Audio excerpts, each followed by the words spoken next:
Hello, everyone. This is Rick, and welcome to Astral Club. This episode is Astral Healing. Before we get into it, just want to mention Patreon. If you'd like to support the work of Astral Club and spreading knowledge of astral projection and all the benefits involved with this discipline, you can do so. By going to the description, you'll find a link to Patreon, where you can join in supporting this channel. When you do so, you get advanced episodes on Sunday, a library of downloaded episodes for your podcast app, and a Patreon email where we can talk back and forth. Once again, if you're interested, there is a link in the description. Next up, private lessons.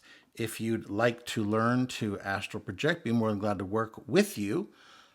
If you go to the description section, you will see an email where you can request information, and I can go ahead and send that to you. Okay, astral healing. This is an area of astral projection that I do not consider myself an expert in. Quite frankly, because it hasn't been an interest of mine. If given the choice between learning about astral healing and exploration of space and time and dimensions, I'll take the exploration every day of the week, which doesn't mean that that is more important than astral healing. It simply means that I have infinitely more interest in exploration than I do in astral healing. That being said, I have used it myself, and I've mentioned this previously. I suffer from problems with sleeping from time to time. And it can be quite severe at times, days without really any kind of rest. I've been able to avoid some of the worst effects of this problem through astral projection by flying along a beach with a crashing surf, flying over a mountain with wind blowing about, and flying through the sky through storm clouds, absorbing the energy of all of these different situations. And it worked quite well. I remember one time I was able to go for 5 days really without a decent night's sleep, maybe an hour or two a night. That was it. And I was able to function normally and commute to work. I had an hour commute one way, an hour commute back.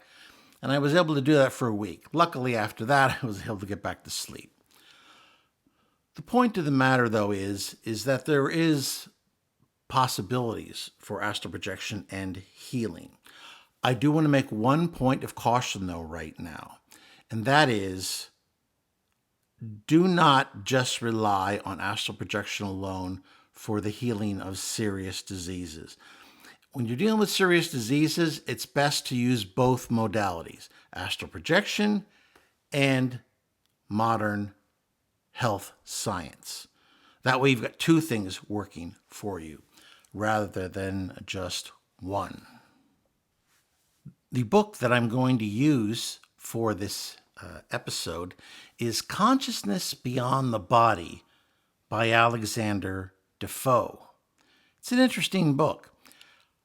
I'm going to have a link in the description where you can download this book for free. So if it's interesting to you, you can go ahead and go into the description and download it when this episode is over. My little gift to you. Let's get into some interesting cases, though, that Defoe mentioned in the Astral Healing section of his book.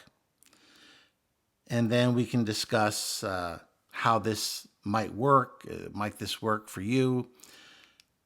But we could probably learn a lot just by reviewing what these people did. Now, the first case is Albert Taylor. It's a fairly interesting case, but he doesn't include any details to speak of. But I do want to mention it before I get on to a better one. Albert was an engineer by profession, and he became interested in out-of-the-body experiences after reading Shirley MacLaine's book, Out on a Limb. That was a bestseller that Shirley MacLaine, the actress, wrote to describe her spiritual journey. Taylor found that after reading this book, he was able to induce astral projections. He considered this a fortunate ability because he was soon diagnosed with a severe disease. And this disease was multiple sclerosis, or MS. He had suffered 2 devastating attacks and was hospitalized with severe vision and equilibrium problems. His diagnosis was not good. The doctor explained that his physical health would probably degrade over the next few years. So he was consulting medical technology and was getting the best that they had available, which is good. But he went a little further. He said shortly after this less than welcome news, he began to have more consciously controlled OBEs. And he knew at that time that he had very little to use, using astral projection as a healing device. He then goes on to say, to make a long story short, it worked, and he's had no outward symptoms or manifestations of this otherwise crippling disease. Obviously, it's an interesting story. However, without any details, it's like one of those situations where someone says, "Oh, I have this story to tell you. Oh, I saw this flying saucer, and then these little men came out of the saucer, and yada yada yada." It was an interesting experience. You can't just yada yada yada over an important experience like a healing or a visitation by aliens. But that's what he did in this case. At any rate, it's an interesting way to get started. Next up was Terrell Wilson. Some OBEers have been cured of relatively minor conditions. This guy was a construction worker in Mississippi. And in his mid-30s, he began meditating and having astral projections. About 1 year after his first projection, he became ill with the flu. So here you're dealing with a healthy man who came down with the flu. Typically, this is something where you're going to have to hang out in bed for a number of days. It's not something that's going to threaten a healthy person's life. So there was no need for him to go to the doctor. Even if you do and they decide to prescribe an antiviral medication for you, all it's going to do is shorten your symptoms by a day. The bottom line is you have to bite the bullet and live through it. He said he woke up in the middle of the night with fever and a very sore throat. As he lay there, he recalled projecting. And he recalled the whole idea about healing yourself by astral projection. The problem here that he suffered from, and I would suffer from it too, probably anyone would, is when you're sick, it's more difficult to project typically because it's harder to hold your consciousness together when you're not feeling well. So it can be a lot more difficult to actually leave your body while sick. However, he was able to finally do it. He spent about 45 minutes to an hour constantly reminding himself that he wanted to leave his body to heal himself. Finally, after struggling to maintain that kind of concentration, especially when he wasn't feeling well, he said he fell asleep. He then ended up projecting 3 times that night. And that's something people forget sometimes. You don't have to just project once. Many times when you return to your body, whether you do so willingly or unwillingly, you're still in the right state to leave again if you wish to do so. He wished to do so, and he said he twice lost control and returned to his body. But the 3rd time he was able to stay out longer, and he found himself on the astral where he started absorbing energy. He then returned to his body and found that he no longer had fever, nausea, sore throat, or head congestion. He was tired, but all the other symptoms were gone.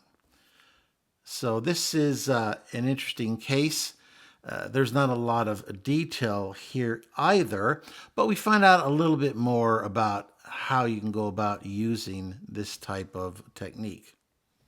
Another time he wasn't feeling well, and it sounds to me, even though they don't mention it this way, that he went through a strong vibrational stage.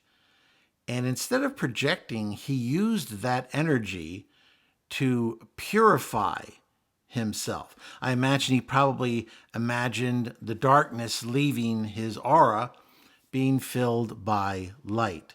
He doesn't mention that exactly, but I imagine that's what he would have done. He said that when he woke up, all of his symptoms for this particular illness were gone as well. In the next case, we have one concerning Paul Twitchell, who is best known for heading the School of Eckankar, which is a spiritually based philosophy which promotes out-of-the-body travel. I have some experience with Eckankar. If that's something you want to explore, do your research online first before you do so, because it has some culty vibes, which I personally didn't like. However, this particular case, Mr. Twitchell had astral projected. Apparently his father and his sister had learned to astral project before he did, and it was their activities which helped to kickstart his projections. And as I've said before in the past, all evidence that I have says that astral projection can run in families. My brother has done it. My daughter has done it. And I suspect my father has as well, though he's not inclined to really get into it. But I have my reasons to suspect that. So, apparently, Twitchell was 5 years old at the time, and he had a cold which developed into a severe case of pleurisy. Interesting old term. When Twitchell's condition worsened, his sister, Katie, recalled that their father, who, as I said, had been a projector as well, said that astral healings could be performed from the out-of-body state. So this Katie assumed a lotus position, and after meditating deeply was able to leave her body. She then went over to her sick brother Paul and pulled his astral body out of his physical body. At first, Twitchell thought he had died. This is also amazing in that he remembers this, because typically people you pull out of their bodies, if they're not adepts at projection, they don't typically remember anything. However, in this case, apparently he was conscious of the projection and did recall it.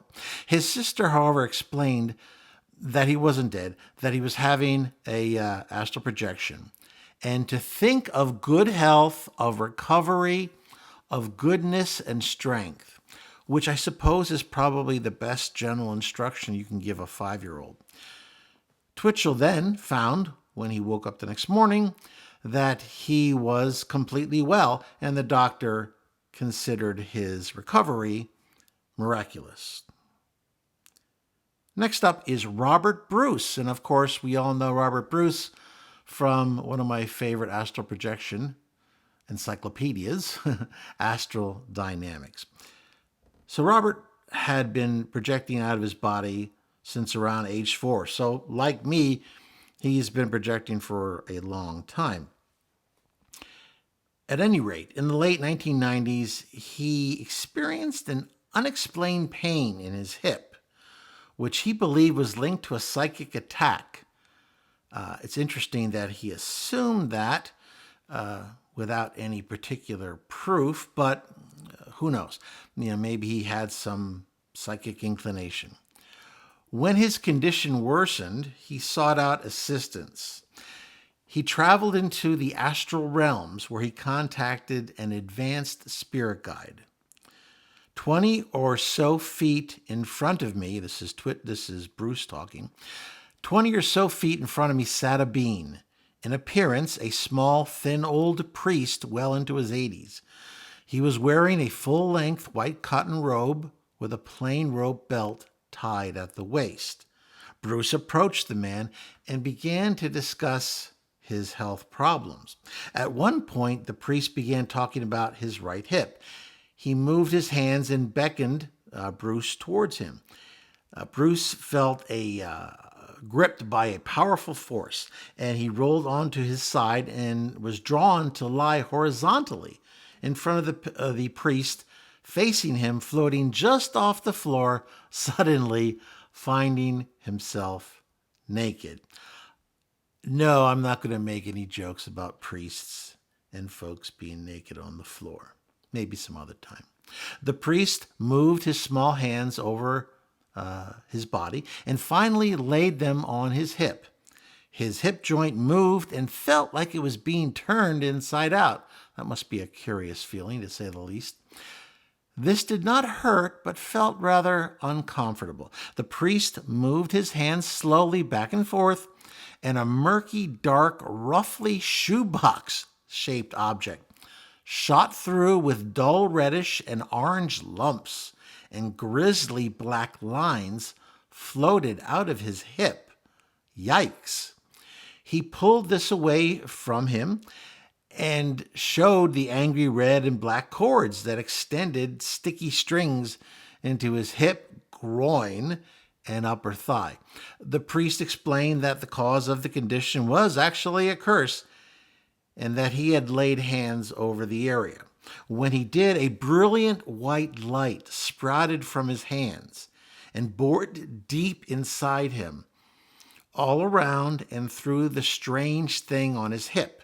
He felt nerves twanging and pricking, and then a tickling, almost erotic feeling flooded through him, and then the thing brightened suddenly and then faded.